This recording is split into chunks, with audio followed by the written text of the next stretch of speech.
All right, what is up, everybody? We're going to talk about college football today. What is wrong with it, and how do we fix it? College football is broken.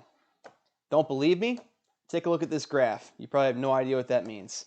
That is the number of unique teams to make it to the college football championship over 5-year periods. So in 1998 to 2003, 8 teams made it to the national championship. You see how it's pretty high, 8, 7, 8, then boom, 2016 through 2021, only 5 unique schools have made it to the national championship. That's the same amount of years as teams, folks. That's not okay. So are people still watching the college football playoff? No, they aren't. 2014 to 2019, 27.7 million people on average checked in. 2020, 18.9 million. Now, I know what you might be thinking.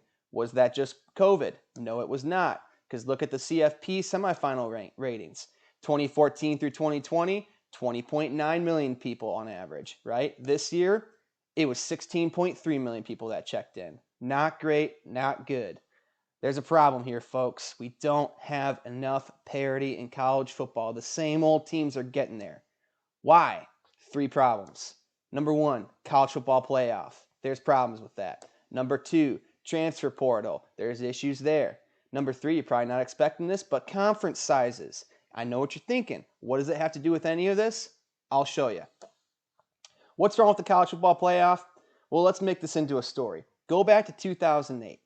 Remember back then, for me, I was in elementary school. Sorry if that makes you feel old. What were your hopes for the college football season?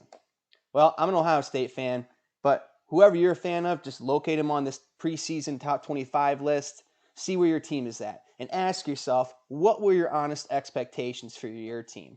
I can tell you for me, Ohio State was coming off back-to-back losses in the national championship. Kind of hurt, to be honest. SEC kind of took over. Wasn't great. But coming into a new year, we had Terrell Pryor, Chris Beanie Wells, James Laurinaitis. Sorry if you're not a Buckeye fan, but that's where my head was at in 2008. But even though we started out number 2 in the preseason poll, folks, really think about it. Did you honestly expect to go to the national championship every single year? No. Right? Even as an Ohio State fan, number 2 in the country, yeah, I wanted to go to the national championship, but I knew only 2 teams make it there. There's a chance we won't. We got to get to a BCS Bowl at least. Certainly, if you're number 18, 19, 20, if you're that Oregon at 21, right, you certainly were not thinking, hey, we have to go to the national championship or bust, right? The whole concept was let's get to a BCS Bowl game, right? And that was realistic. 10 teams make it. Right? So in all reality, the top 20, 30 schools were legitimately in the conversation to get to a BCS Bowl. Even more, right?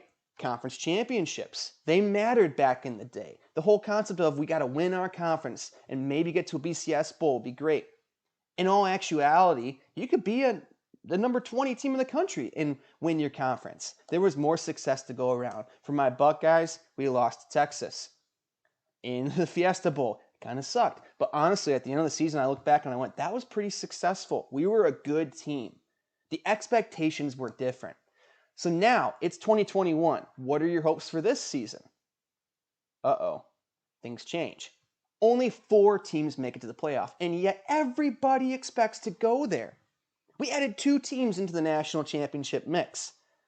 And all of a sudden, I'm looking at Texas, right? You're number 21 in the country. USC 15, LSU 16, right? You're expecting to go to the playoff or else it's all worthless, right? But the reality is the spots aren't there. And the recruits and administrators and the fans are all thinking the same thing. We want to go to the playoff or it's a bust. Not fair. It should not be surprising that we're seeing all this attention and success and resources and recruits pool up towards the top 4. All right, number 2, transfer portal. I got to admit, when the transfer portal came out, I thought that this was going to help college football. I really did, because I looked at a situation like this where you've got Jalen Hurts. He's playing at Alabama, right? The guy's back up to Tua, transfers out to Oklahoma. I'm thinking, sweet. You take away the barrier of losing 1 year of eligibility, and all of a sudden, Now these top schools can't stock up on talent, right? This is great. This is going to help the parity of college football. More teams every year getting up there in the top, right? Because you can't stock up on talent. And I was wrong. I was wrong. The transfer portal did the opposite. It made it so you can stock up on talent way, way, way more. Don't believe me? Let me give you a scenario. Let's imagine you're a four-star quarterback coming out of your senior year in high school. You're trying to decide where you want to sign, right? Your top school, your top choice. Let's say your top choice was Alabama. Just signed a five-star quarterback out of your class, right? What are your options? Well, let's talk about the first path. This is the one that was probably more common before the transfer portal existed. What were you probably going to do? You were going to go to another school. You were going to go to a Tennessee. You were going to go to an Auburn. You were going to go to those places because you knew it's not worth it to go to Bama, risk losing the job, and have to give up 25% of my eligibility, right? You got 4 years. You want to give up one of them. You're going to go to another school. You're going to play early. You are gonna have to deal with maybe some second tier resources. Let's all be honest. Bama, Tennessee, they don't have the same kind of resources as Auburn and Tennessee don't have the same resources as a Bama. They don't have quite the same results as this school. But in all actuality, your expectations were lower back then, right? We weren't expecting to go to the playoffs. See how these things are interweaved?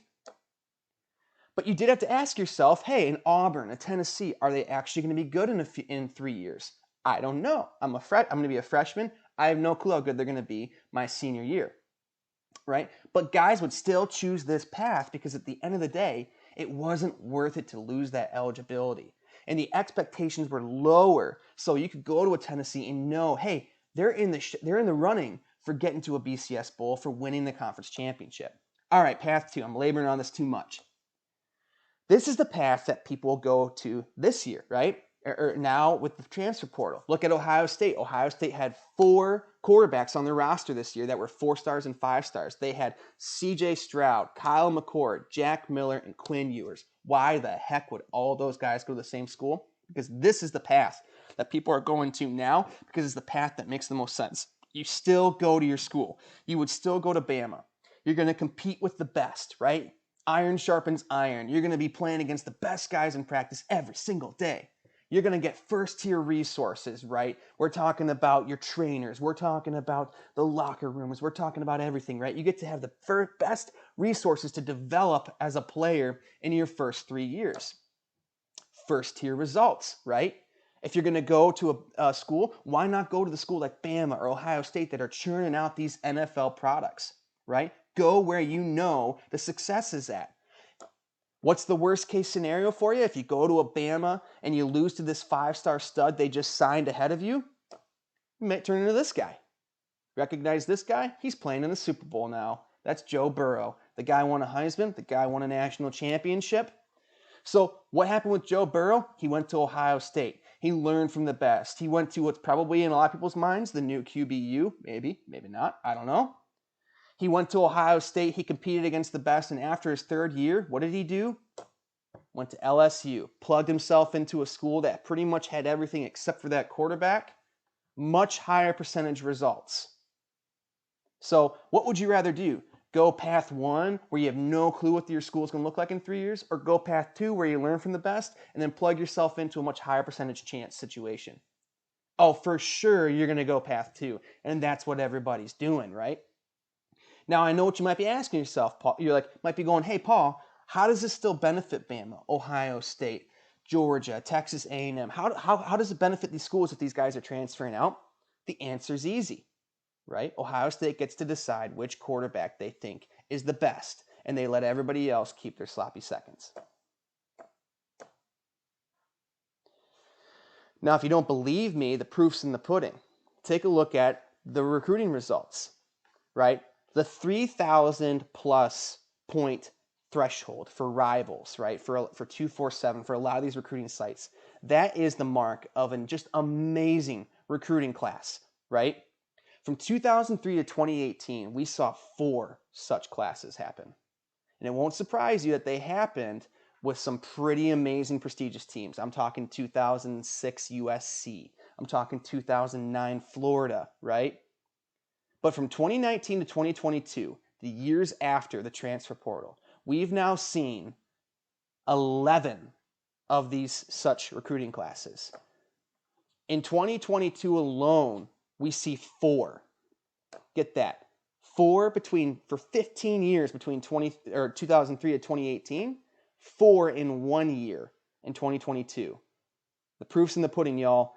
Schools can stock up on talent. All right, the third one, conference sizes. Why does this matter? Well, it's pretty simple. More wins to go around, more conference championships to go around. You can stay local and have a good chance to go win, especially when you combine it with the old expectations of, hey, I want to go to a BCS Bowl or I want to win my conference championship because that's what matters, right? So look back in 1994, and I got to admit, I took this as a screenshot off of another YouTube video, CFP in 30. Go check out his channel. This is a really cool video, right? It breaks down the alignment of conferences for all history of college football. But in 1994, the reality is you had 8 major conferences. All these blue schools are the ones where, or they're all top 25 schools, right, at the end of that season. So if you're looking across at the Pac-10, Big 8, Big 10, SEC, ACC, Big East, Southwest, and WAC conference were all legitimate conferences, right? So ask yourself, how hard was it to win your conference back then?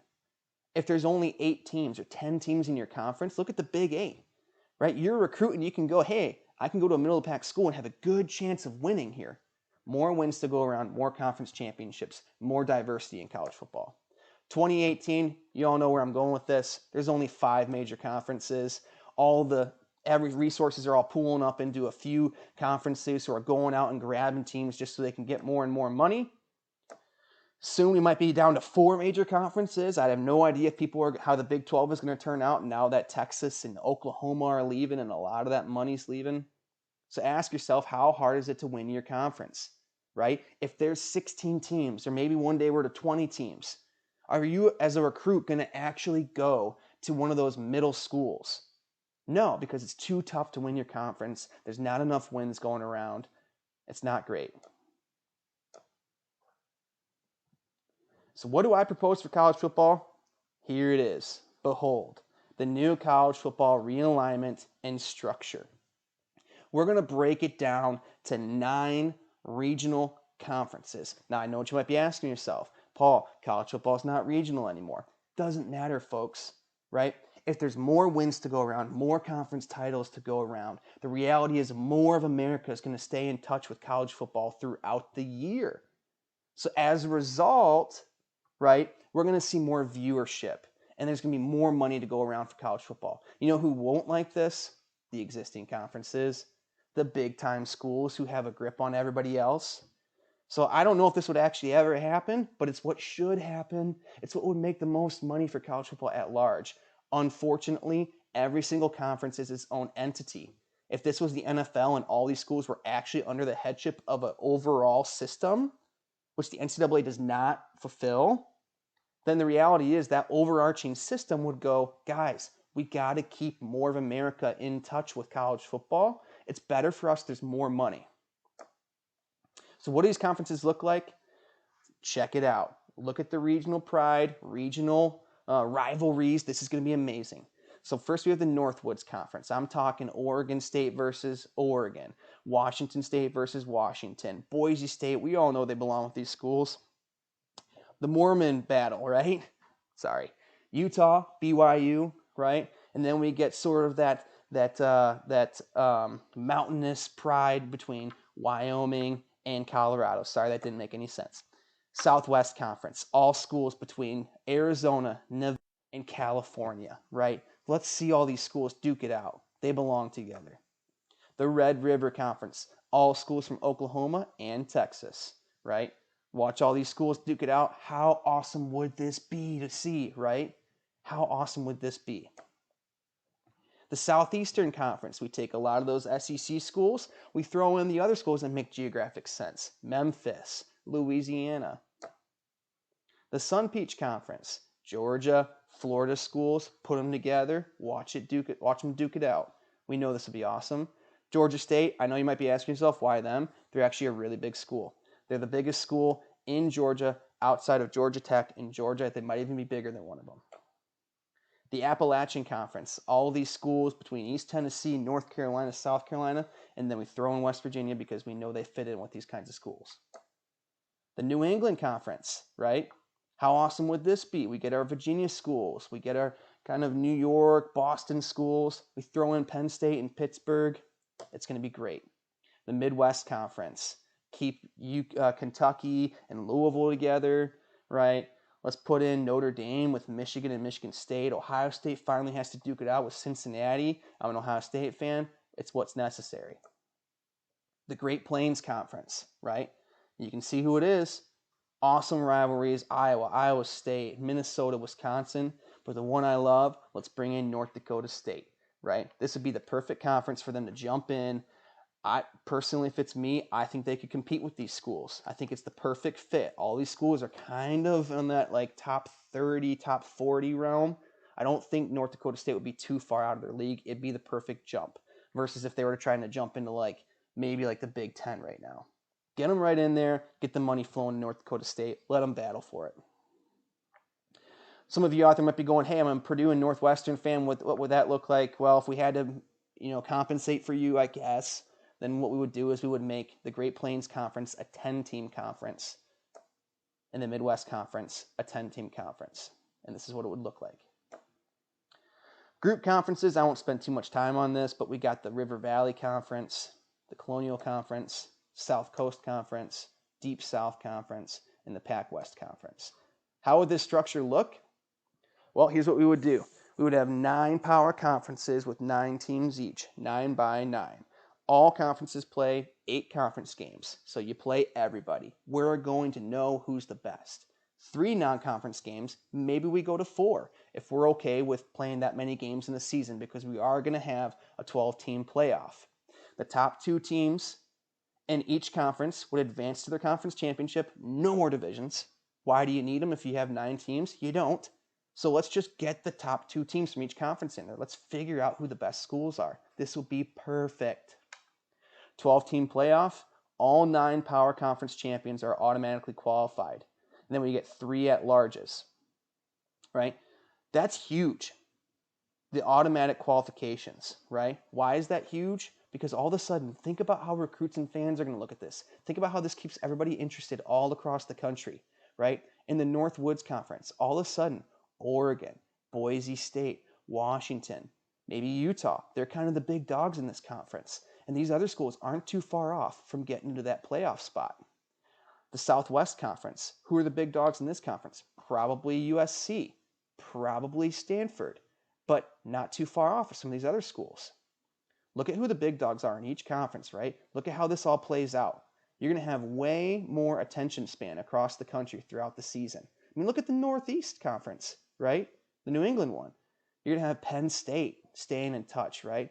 Who's next? I don't know, maybe Virginia Tech, Pittsburgh. Oh, Virginia Tech used to be good, right? Why have they fallen by the wayside? Probably as a product of how everything's been going. The Midwest Conference, right? Recruits, fans, they're all going to be willing to spread out a little bit more so we see more parity in college football. This is perfect. All right, moving on. Finally, what would this actually look like in this past year? I gotta admit, it looks kind of weird because the reality is everything would kind of shift and adjust if we actually went to this. But I went ahead and just put it together just so we could see. You did it using FPI, ESPN's rating, because that at least kind of just gives a very relative assessment of how good schools were. You can't really go off the rankings right now because it's just not the same. Georgia, Bama, Michigan, Clemson, all winners of their respective conferences based off the FPI. Then we have Iowa State winning the Great Plains, Utah winning the Northwoods, Pittsburgh winning the New England Conference. Baylor would be the winner of the Red River Conference. Then from there, and then UCLA would be the winner of the Southwest Conference. From there, we have our 3 at-larges, Ohio State, Oklahoma, and Notre Dame. FPI averages by conference. This is how good the conferences would have been if you looked at this year. Toughest conference is the Midwest. Weakest one is the Southwest. Obviously, that's all going to level out over time. Folks, that's the answer. That's the solution. Leave a comment. Like the video. Subscribe. Share it to your social media. Whatever you want to do. Let's get the conversation going. I want to know your thoughts. I want to know what you guys think about this. because I honestly think this would make college football so much better. Peace out.